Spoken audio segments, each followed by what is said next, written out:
Star news में हूँ आपके साथ भावना त्रिपाठी। वक्त चला है हमारे खास बुलेटिन हमारी देवभूमि का।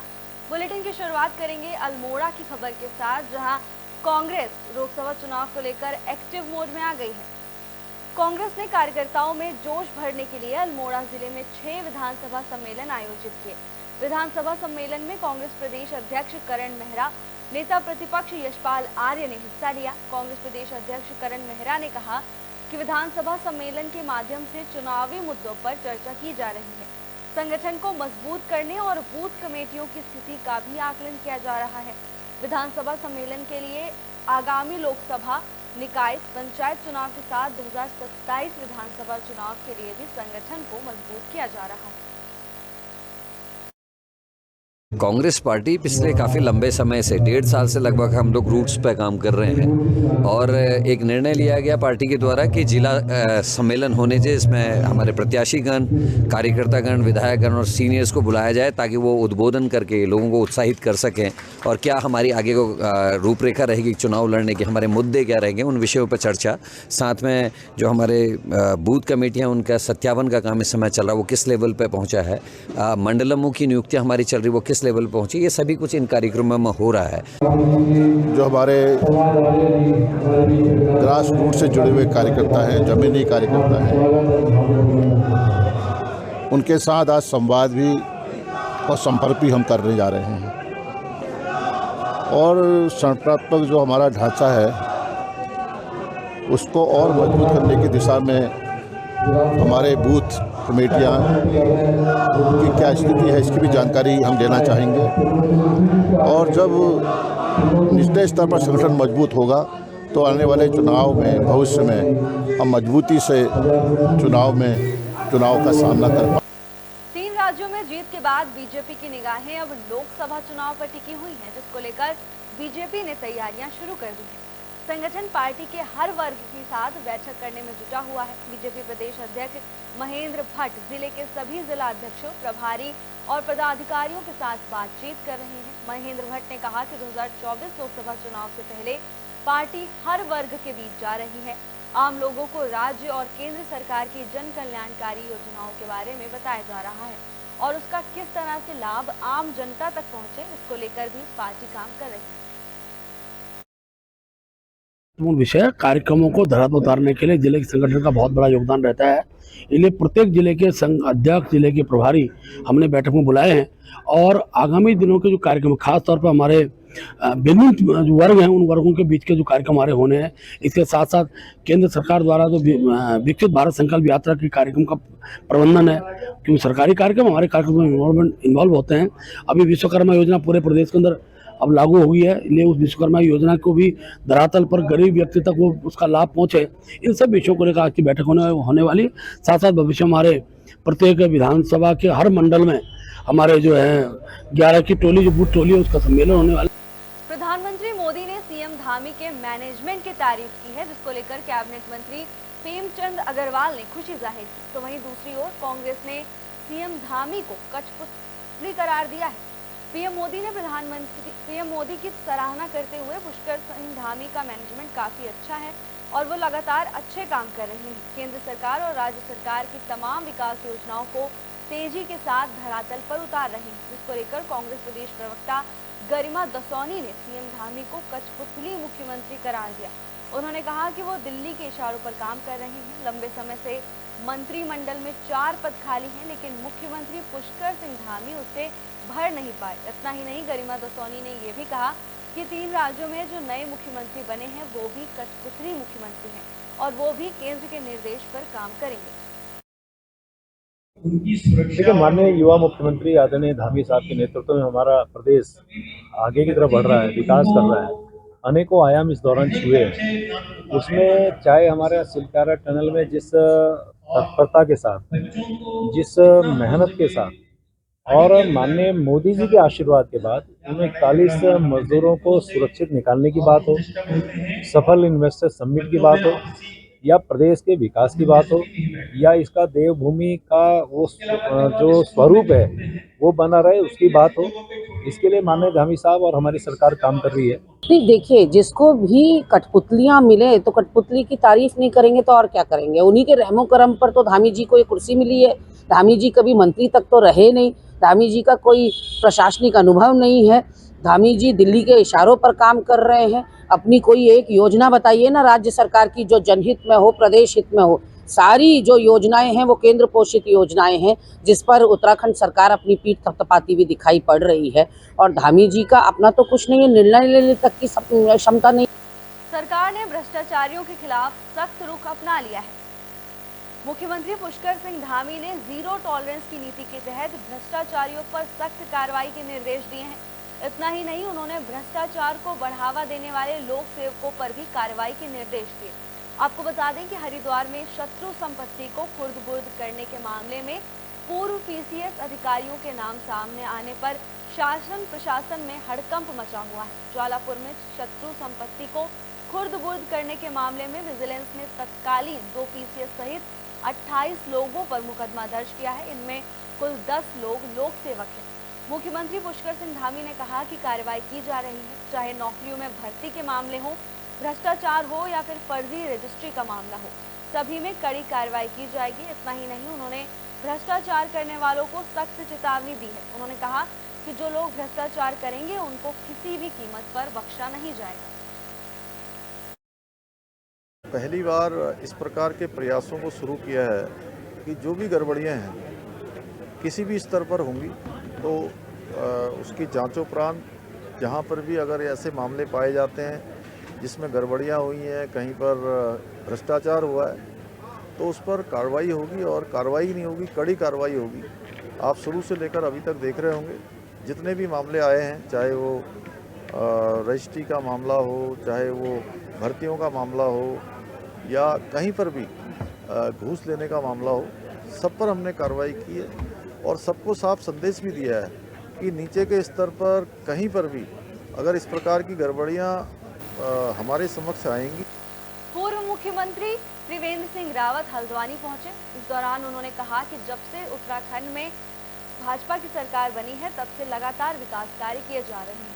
उत्तराखंड को लगातार केंद्र सरकार का सहयोग मिल रहा है, जिससे उत्तराखंड के उन मुद्दों को भी हल किया जा रहा है जो सालों से लंबित पड़े हुए हैं।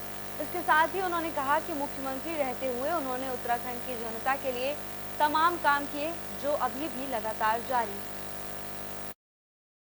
विकास एक सतत प्रक्रिया है और विकास हमेशा हमेशा उसकी मांग ये बनी रहेगी।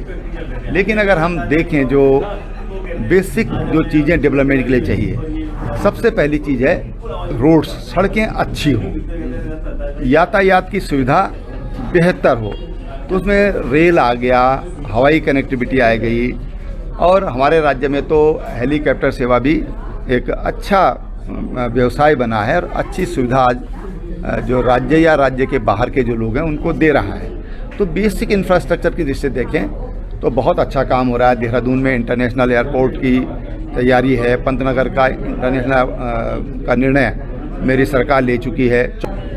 उस रिंग रोड में तमाम तरह की ज़रूरतें थी, लेकिन एक रोड मैंने यहाँ पर दिया था जो उसका एक लोकसभा चुनाव के नजदीक आते ही प्रत्याशियों में वार पलटवार का सिलसिला तेज हो रहा है। हरिद्वार से खानपुर विधायक उमेश कुमार ने लोकसभा चुनाव लड़ने का ऐलान किया, तो वहीं भावना पांडे भी जोर शोर से अपने प्रचार में लगी हुई हैं। अभी हाल ही में उमेश कुमार ने सामूहिक विवाह का आयोजन किया था, जिसको लेकर भावना पांडे ने उमेश कुमार पर फर्जी रूप से शादियां कराने का आरोप लगाया है। इसके साथ ही उन्होंने लिस्ट को सार्वजनिक करने की मांग भी की। बड़े बड़े अखबारों को ऐड देता है अपना पेज का, उस पेज में तू लिख दे किस गांव के हैं। कोई तो बरेली से आ रहा है, कोई सहारनपुर से आ रहा है, तो बताए तो सही दिए हैं कहाँ के लोग। इनका हरिद्वार जिले में क्या लेना देना भाई। तू फिर क्यों गा रहा है कि मैं हरिद्वार का बहुत बड़ा हितैषी हूँ। क्या अगर हमारे उत्तराखंड में रह रहे तू चुनाव लड़ने की तैयारी कर रहा है, उसमें बरेली सहारनपुर के दूल्हा दुल्हन का क्या मतलब। दिल्ली नोएडा से गाड़ी आ रही है, कौन गरीब थे इतने बड़े बड़े बाराती आ रहे हैं, उसमें सब मर्सिडीज में आ रहे हैं, पता नहीं कौन कौन सी गाड़ियों में बाराती आ रहे। अरे क्या मजाक बना रखा है तूने इस हरिद्वार का। ये तेरा फेल हो गया और फेल करते रहूंगी जब तक जिंदा हूँ इस उत्तराखंड की देवभूमि में। तेरे जैसे पापियों का नाश करते रहूंगी। तो 1001 कर दे। 1001 जोड़े बनाने में क्या होता है। फिल्मी अंदाज में वहाँ तो लाखों की भीड़ जुटाई जाती है जब फिल्में बनती है। आपने देखा नहीं वहाँ पर फिल्मी अंदाज में इवेंट वाले को ठेका देता है और 101 की जोड़ा क्या होता है 501 भी कर लेगा। 501 में कितने हैं 1000 आदमी तो चाहिए शादी लड़का लड़की 1,000 रुपये पर डे में है। ये सब देहरादून में जाम लगने से लोगों को भारी परेशानी का सामना करना पड़ता है, जिससे छुटकारा दिलाने के लिए खास प्लान तैयार किया जा रहा है। इस प्लान के तहत फुटपाथ पर लगी रेहड़ी और ठेलियों को हटाया जा रहा है। एमडीए के उपाध्यक्ष बंशीधर धीर तिवारी ने बताया कि शहर में रेहड़ी लगाने वालों के लिए प्लान के तहत वेंडिंग जोन बनाए गए हैं, जहां पर फुटकर सेलर अपनी दुकानें लगा सकेंगे। आपको बता दें कि हाल ही में हुए इन्वेस्टर समिट के दौरान शहर में वाहन संचालन की स्थिति बेहतर रही थी। लोगों को जाम से छुटकारा मिला है। इसी को ध्यान में रखकर वेंडिंग जोन तैयार किया गया है। द्वारा वेंडिंग जोन ऑलरेडी आइडेंटिफाइड किए गए हैं और वेंडिंग जोन वो आइडेंटिफाइड कर रहे हैं। तो वेंडिंग जोन का जो धारणा है वो इसी पर है कि एक पर्टिकुलर एरिया में ही इनको व्यवस्थित किया जाए ताकि ट्रैफिक की या दूसरी तरह की दिक्कतें ना आए। द्वारा वेंडिंग जोन ऑलरेडी आइडेंटिफाइड किए गए हैं। बुलेटिन में आगे बढ़ेंगे नरेंद्र नगर की खबर के साथ, जहां प्रशिक्षण सम्मेलन का आयोजन किया गया। वन गुर्जर समुदायों ने नरेंद्र नगर के कुशरेला बीट में प्रशिक्षण सम्मेलन आयोजित किया।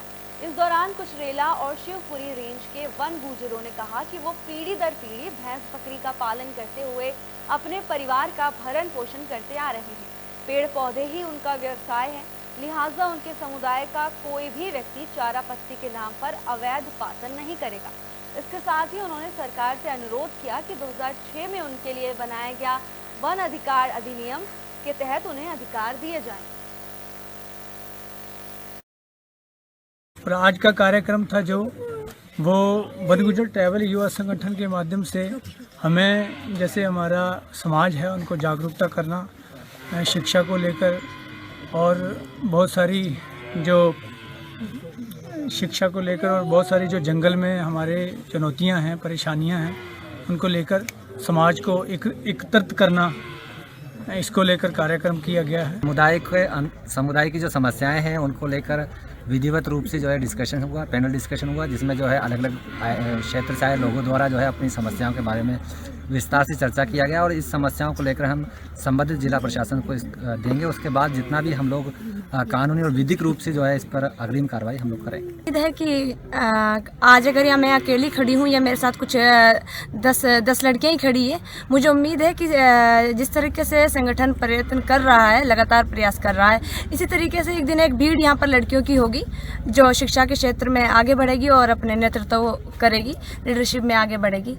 तो जिस तरीके से संगठन प्रयत्न कर रहा है, मुझे पूरी उम्मीद है कि एक दिन लड़कियां अपने हक के लिए बोलेगी और अपने अधिकारों को जानेगी। और हमारी सरकार से यही गुजारिश है कि जो इनके बेसिक और मौलिक अधिकार हैं उनके ऊपर सरकार ध्यान दे। इनकी शिक्षा और इनका स्वास्थ्य जो है, इनकी महिलाओं के जो अधिकार हैं उनके ऊपर थोड़ा ध्यान दिया जाए।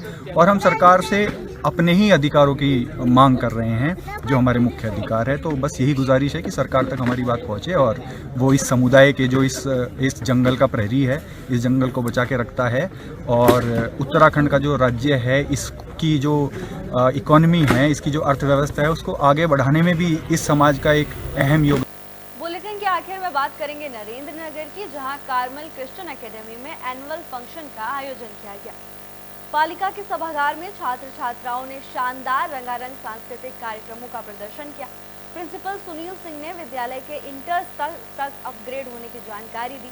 अब इंटर की अच्छी शिक्षा के लिए बच्चों को नगर से बाहर ऋषिकेश या दूसरी जगह नहीं जाना पड़ेगा। ये खुशखबरी जानकर अभिभावक और बच्चे खुशी से झूम उठे।